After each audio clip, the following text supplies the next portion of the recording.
বিসমিল্লাহির রহমানির রহিম। Hello everyone, আসসালামু আলাইকুম। সবাই কেমন আছেন? সবাইকে স্বাগতম জানাচ্ছি আমার হোমস্টাইল রান্নার চ্যানেলে নতুন আরও একটি রেসিপি দেখার জন্য। আজকে তৈরি করে দেখাবো এই ঝিঙ্গাগুলো দিয়ে আমি খুব মজার একটি রেসিপি।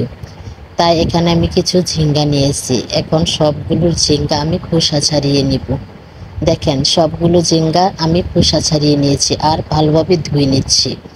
ঝিঙ্গাগুলো ভালোভাবে ধুয়ে এভাবে কেটে নিয়েছি। আপনারা দেখে বুঝে নিন এভাবে আমি ঝিঙ্গাগুলো কেটে নিয়েছি।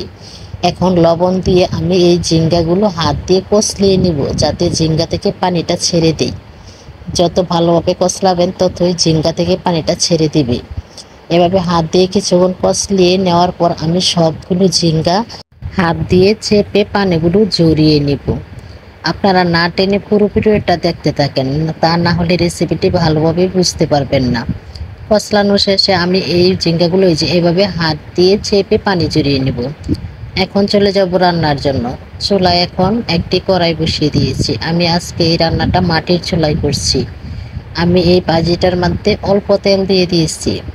তেল দেওয়ার পর তেলটা গরম হয়ে এলে এখানে কিছু পেঁয়াজ কুচি এবং কাঁচামরিচ ফালি দিয়ে দিয়েছি। এখন এগুলো আমি ভালোভাবে ভেজে নেব।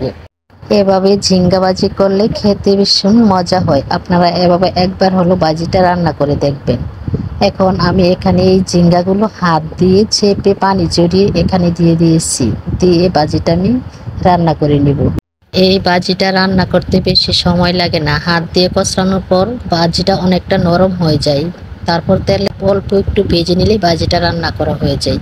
এখানে দিয়ে দিয়েছি অল্প একটু লবণ, কারণ আগে আমি লবণ দিয়ে ঝিঙ্গাগুলো কষলিয়ে নিয়েছিলাম, তার জন্য এখানে অল্প একটু লবণ দিয়েছি। আর এই ঝিঙ্গা থেকে অনেকটা পানি উঠে, তার জন্য জালটা একটু বাড়িয়ে দিতে হবে। বাড়িয়ে দিয়ে নাড়িয়ে চাড়িয়ে উল্টে পাল্টে ভাজিটা আমি করে নিচ্ছি। এখন আমি এই ভাজিটার মধ্যে দিয়ে দিয়েছি অল্প ধনিয়া পাতা কুচি। ধনিয়া পাতা কুচি দিলে ভাজিটা খেতে আরও বেশি মজা হয়। আপনাদের কাছে যদি এই ঝিঙ্গা ভাজির রেসিপিটা ভালো লাগে, তাহলে আপনারা আপনাদের ফ্রেন্ড অথবা ফ্যামিলির সাথে ভিডিওটা শেয়ার করতে পারেন।